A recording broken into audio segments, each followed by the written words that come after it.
बात करेंगे उत्तराखंड की। उत्तराखंड में बढ़ती राजनीतिक सरगर्मी की। उत्तराखंड में जल्द यूसीसी यूनिफॉर्म सिविल कोड लागू होने वाला है। उत्तराखंड माना जा रहा है कि राज्य स्थापना दिवस यानी कि 9 नवंबर को उत्तराखंड में यूसीसी लागू हो जाएगा। यूसीसी। इसके अलावा उत्तराखंड के चमोली में व्यापार मंडल के एक प्रस्ताव ने विवाद पैदा कर दिया साहब। इस प्रस्ताव में मुस्लिम परिवारों के खिलाफ 2 विवादित प्रस्ताव पास किए गए हैं। पहले प्रस्ताव में क्या कहा गया है कि 31 दिसंबर तक 15 मुस्लिम परिवार शहर छोड़ दें। ये चमोली कांड जिसे कहा जा रहा है। मुस्लिम परिवारों को शहर छोड़ने का अल्टीमेटम। खनसर इलाके में रह रहा कोई मुस्लिम परिवार अगर 31 दिसंबर तक शहर नहीं छोड़ता तो उसके और उसके मकान मालिक के खिलाफ 10,000 रुपए का जुर्माना लगाया जाएगा। ये जुर्माना लगाने वाले ये लोग होते कौन है? दूसरे प्रस्ताव में साफ कहा गया कि पूरे खनसर क्षेत्र में फेरी वालों पर प्रतिबंध लगाया गया है। अगर कोई फेरी लगाते पकड़ा गया तो उस पर 10,000 रुपए का जुर्माना लगाया जाएगा। अब देखिए, चमोली में व्यापार मंडल के इन विवादित प्रस्तावों पर ऑल इंडिया एमआईएम के सांसद हैं असद ओवैसी। उन्होंने कहा कि ये वही उत्तराखंड है जहां सरकार समानता के नाम पर यूसीसी लागू कर रही है। इसके बाद ओवैसी ने प्रधानमंत्री पर सवाल उठाते हुए कहा कि क्या चमोली के मुसलमानों को समानता और सम्मान से जीने का हक नहीं है? अगर प्रधानमंत्री नरेंद्र मोदी अरब शेखों से गले मिल सकते हैं तो चमोली के मुसलमानों को भी गले लगाना चाहिए। इसके अलावा एक और पोस्ट में ओवैसी ने कहा कि भारत में मुसलमानों को अछूत बना दिया गया है। ओवैसी वैसे वो भड़का भी रहे हैं। ओवैसी को ऐसा कहने का मौका इसलिए मिलता है क्योंकि उत्तराखंड में लगातार ऐसी घटनाएं हो रही हैं। आपको याद होगा, अभी कुछ दिन पहले उत्तराखंड के रुद्रप्रयाग के कई इलाकों में ऐसे बोर्ड लगा दिए गए थे जिन पर लिखा हुआ था साहब कि गैर हिंदुओं, रोहिंग्या मुसलमानों का यहां घुसना मना है, एंट्री बैन। इसके बाद उत्तराखंड पुलिस ने कहा था कि वो ऐसे बोर्ड हटा रहे हैं और ऐसे बोर्ड लगाने वालों पर कार्रवाई की जा रही है। लेकिन ये मामला अभी ठंडा भी नहीं पड़ा कि चमोली इलाके में एक समुदाय के खिलाफ ऐसा आपत्तिजनक प्रस्ताव पास हुआ कि इलाका छोड़ दो नहीं तो 10,000 का जुर्माना लगेगा। 15 मुस्लिम परिवार ओवैसी भड़क गए हैं। आपको बताते हैं कि ये जो चमोली व्यापार, जिसको चमोली कांड कहा जा रहा है ना, चमोली व्यापार मंडल के इस विवादित फैसले के पीछे वो वजह क्या दे रहे हैं, उनकी क्या वजह है जिसकी वजह से ना 15 मुस्लिम परिवारों को अल्टीमेटम दे दिया गया 31 दिसंबर तक चमोली छोड़ दो।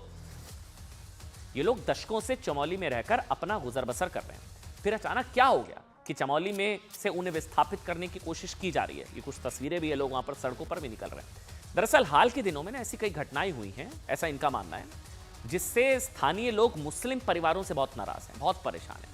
पहला मामला चमोली के थराली नंदप्रयाग में एक नाबालिग लड़की से छेड़खानी के आरोप का है। नाबालिग लड़की से छेड़खानी। दूसरा, पिछले हफ्ते एक हिंदू युवक की पिटाई का। ये 2 मामले हुए। अब इन दोनों केसेस में आरोप एक समुदाय के लोगों पर है। जब चमोली व्यापार मंडल का दावा है कि इन घटनाओं से स्थानीय लोग बेहद भड़के हुए हैं। इन्हीं घटनाओं के बाद थराली नाम के इलाके में हिंदू संगठनों ने हनुमान चालीसा का पाठ कर विरोध प्रदर्शन किया तो खनसर नाम के इलाके में एक मीटिंग के बाद 31 दिसंबर वाला अल्टीमेटम दे दिया। स्थानीय लोगों का कहना है कि इलाके में कुछ लोगों की वजह से अशांति बढ़ रही है। सुनाइए एक बार। और ऐसे लोगों को इलाका छोड़कर चले जाना चाहिए। सुनाते हैं आपको।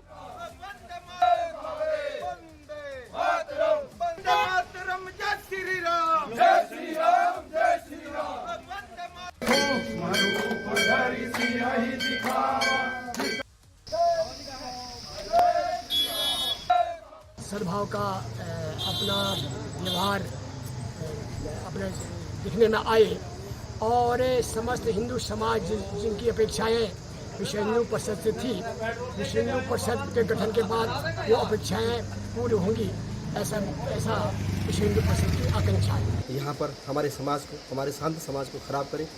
और मेरा आप सभी से, जो पहाड़वासी हैं, आप सबसे मेरा निवेदन है कि आप लोग अपने क्षेत्रों में विशेषकर इस विशेष समुदाय से आप लोग भी सजग रहें ताकि किसी भी प्रकार की जनहानि, किसी भी प्रकार की हमारी मातृशक्ति के साथ किसी भी प्रकार का कोई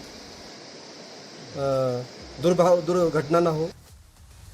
और अब बात करेंगे दिल्ली के पूर्व मुख्यमंत्री अरविंद केजरीवाल की, जिनकी मुश्किलें एक और केस में बढ़ सकती है। ये आज की सबसे बड़ी खबर है क्योंकि माफी मांगने की पेशकश कर दी अरविंद केजरीवाल ने। आज सुप्रीम कोर्ट से अरविंद केजरीवाल को बहुत बड़ा झटका लगा है। सुप्रीम कोर्ट से मामला मोदी की डिग्री को लेकर टिप्पणी और केजरीवाल के खिलाफ आपराधिक मानहानि केस से जुड़ा हुआ है, जिसमें उनको समन जारी हुआ। पूरा केस समझिए, आराम से समझाऊंगा। दरअसल गुजरात यूनिवर्सिटी ने केजरीवाल पर क्रिमिनल डेफेमेशन आपराधिक मानहानि का केस ठोक दिया। इस केस को लेकर उन्हें समन्स भी जारी हुआ निचली अदालत से, जिसे पहले गुजरात हाई कोर्ट में चुनौती दी गई। हाई कोर्ट ने समन को बरकरार रखा। हाई कोर्ट के उस आदेश को सुप्रीम कोर्ट में चुनौती दी अरविंद केजरीवाल ने। सुप्रीम कोर्ट ने खारिज कर दी। बड़ा झटका। मोदी की डिग्री से जुड़े केस को लेकर हाई कोर्ट की तरफ से पहले भी अरविंद केजरीवाल पर 25,000 का जुर्माना लग चुका है। ठीक खबर आप समझ गए। लेकिन दिलचस्प है कि आज सुनवाई के दौरान क्या हुआ। आज सुनवाई के दौरान एक समय ऐसा भी आया जब अरविंद केजरीवाल के वकील अभिषेक मनु सिंघवी ने केजरीवाल की तरफ से माफी की पेशकश कर दी, क्योंकि मामला आपराधिक मानहानि से जुड़ा था कि वो माफी भी मांग सकते हैं। दरअसल केजरीवाल की तरफ से क्या है, प्रधानमंत्री नरेंद्र मोदी की ग्रेजुएशन और पोस्ट ग्रेजुएशन की डिग्रियों का विवरण उपलब्ध कराए जाने की मांग की गई, जिसको लेकर उन्हें लगातार कोर्ट से झटके लग रहे हैं, Gujarat high court, supreme court. लेकिन गुजरात यूनिवर्सिटी की तरफ से उनके खिलाफ दायर आपराधिक मानहानि केस को लेकर खासकर उनकी परेशानी बढ़ सकती है। शायद इसलिए उनकी तरफ से सुप्रीम कोर्ट में आज माफी तक की पेशकश कर दी गई। सुप्रीम कोर्ट में माफी की पेशकश और झटके के बाद बीजेपी ने कहा है कि इससे साफ हो जाता है कि आम आदमी पार्टी कट्टर झूठी पार्टी है। सुनाते हैं आपको। अरविंद केजरीवाल जी ने अरुण जेटली जी के समय में भी झूठ बोला था, उनको कोर्ट में माफ़ी मांगनी पड़ी थी। उन्हें नितिन गडकरी जी से भी माफ़ी मांगनी पड़ी थी, और आज उन्हें कोर्ट के अंदर प्रधानमंत्री नरेंद्र मोदी की डिग्री के ऊपर जो उन्होंने झूठ बोला था उस पर भी उन्होंने कोर्ट में माफ़ी मांगने की बात है। इससे स्पष्ट हो जाता है कि आम आदमी पार्टी एक कट्टर झूठी पार्टी है। उससे झूठ और झूठ बार बोलती है।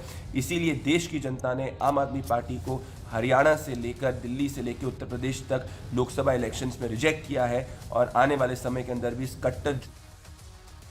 देखिए, सुप्रीम कोर्ट से पहले गुजरात हाई कोर्ट ने मार्च 2023 में ना सीआईसी के आदेश को रद्द करते हुए कहा था कि प्रधानमंत्री कार्यालय को सूचना का अधिकार अधिनियम के तहत मोदी के डिग्री प्रमाण पत्र प्रस्तुत करने की कोई आवश्यकता नहीं है। हाई कोर्ट से झटका लग चुका है। गुजरात हाई कोर्ट ने इस दौरान अरविंद केजरीवाल पर 25,000 रुपए का जुर्माना भी लगाया था और टिप्पणी की थी कि 2016 से सार्वजनिक होने के बावजूद आम आदमी पार्टी के संयोजक गुजरात विश्वविद्यालय से मोदी की डिग्री और प्रमाण पत्र दिखाने की मांग पर कायम रहे।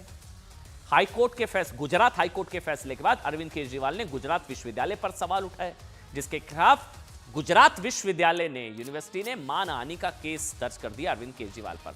अच्छा, वो आपको बयान सुनाते हैं कि जो क्रिमिनल डेफेमेशन आपराधिक मानहानि का केस दर्ज हुआ ना, क्या था, क्या कहा था 23 मार्च को हाई कोर्ट के फैसले के बाद अरविंद केजरीवाल ने क्या कहा था ना, पुराना बयान सुनाते हैं, जिसको लेकर मतलब आज कोर्ट में उन्होंने माफी मांगने तक की पेशकश उनको करनी पड़ी क्रिमिनल डेफेमेशन केस को लेकर। सुनिए वो पुराना बयान। इसलिए नहीं दे रहे क्योंकि डिग्री हो सकता है फर्जी हो, डिग्री हो सकता है नकली हो। तो ये जनता के मन में कल के ऑर्डर के बाद बहुत सारे अफवाहों का बाजार गर्म में, बहुत सारे प्रश्न खड़े हो रहे हैं, और ये नहीं समझ में आता कि अगर प्रधानमंत्री जी दिल्ली विश्वविद्यालय से पढ़े, गुजरात विश्वविद्यालय से पढ़े, तो गुजरात विश्वविद्यालय को तो सेलिब्रेट करना चाहिए कि हमारा लड़का जो है वह देश का प्रधानमंत्री बन गया। दिल्ली विश्वविद्यालय को तो सेलिब्रेट करना चाहिए कि वो उनकी डिग्री को छुपाने की कोशिश कर रहे हैं।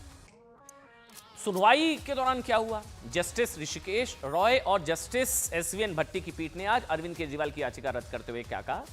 ये देखा गया है कि गुजरात विश्वविद्यालय द्वारा दायर की गई शिकायत न केवल वर्तमान याचिकाकर्ता अरविंद केजरीवाल बल्कि संजय सिंह से भी संबंधित है, जिनकी याचिका इस अदालत ने 8 अप्रैल 2024 को खारिज कर दी थी। हमें उस दृष्टिकोण के अनुरूप रहना चाहिए। उस दृष्टिकोण को ध्यान में रखते हुए हम वर्तमान याचिका पर विचार नहीं करना चाहेंगे। इसे खारिज कर दिया जाता है। हालांकि इस दौरान केजरीवाल की तरफ से कोर्ट में पेश अभिषेक मनु सिंघवी ने बयान पर माफी की भी पेशकश की।